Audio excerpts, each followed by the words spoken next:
This week, beef shortages in the news, from national fast food chains running out of hamburger to empty grocery store shelves in some places. Well, what is going on? Is there a risk to our food supply? Joining us tonight is the executive director of the Alabama Cattlemen Association, Erin Beasley. Erin, thanks for joining us. Hey, I'm glad to be here. Thanks for having me on. So I read on your website, cattle production represents a $2.5 billion industry here in Alabama. Someone in every county in the state is raising cattle. At the beginning of the year, there were 1.3 million head of cattle and calves on Alabama farms. So is there a legitimate beef shortage in the state? There is absolutely not a cattle shortage. There is not a beef shortage nationwide or in Alabama. What we are seeing is actually a supply chain issue. It's a logistics issue. And what that means is that we have plenty of cattle.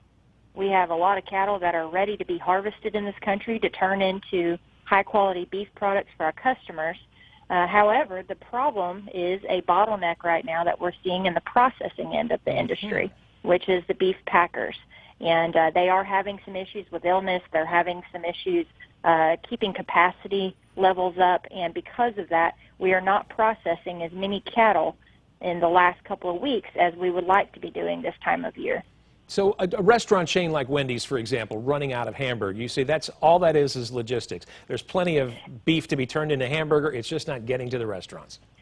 Well, a lot of the supply chain issue, what it's leading to is issues by state, by region, and then also specific types of beef and cuts of beef. And so, for example, as we're seeing different retailers maybe not have a steak that a consumer goes in to buy, or maybe a restaurant chain that's saying, that they're having issues maybe finding a particular type of product.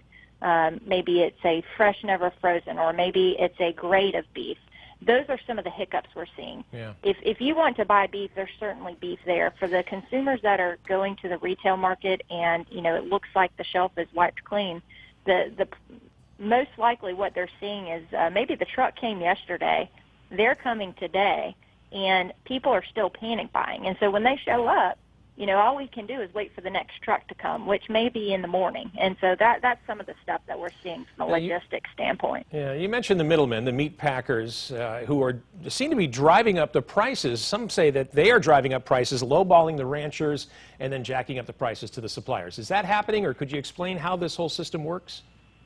Well, I tell you what, our cattle producers are really suffering right now from depressed prices. Live cattle prices are as low as I've probably ever seen them as long as I've been in the industry.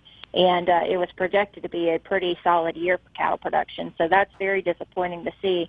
At the same time, as soon as COVID-19 came on, it really came on back in mid-March, we started to see box beef prices just really increase as live cattle prices went down. And so initially it really looked like, they were jacking the price up, and as cattle prices were going down, which is what has continued to happen. Now we have a legitimate supply and demand thing where demand is really high, supply is not where it was, but that was not the case in the beginning. And so that spurred, along with another event that happened last year within our industry, that spurred our association to get involved, along with many other state associations, and ask for an investigation within USDA and for the DOJ to get involved as well, which we're happy to say today. The president announced that he's also asked DOJ to expedite and finish that investigation for our meat packing industry and for our cattle producers. Now, well, so in the meantime, though, should we expect higher prices? Because it seems on the consumer end, the prices have gone up. Are we going to see that continue? Until we can begin processing cattle at a higher capacity for the near future, I'm sad to say that consumers will see a higher price for beef right now in the meat case.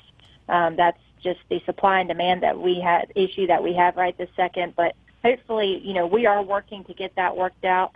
And, this week we're seeing a little uptick in cattle numbers that are being processed. And that's good news for the consumer down the road. Sure. Erin Beasley with the Alabama Cattlemen's Association, thanks very much for joining us and clearing that up. Absolutely. Glad to be here.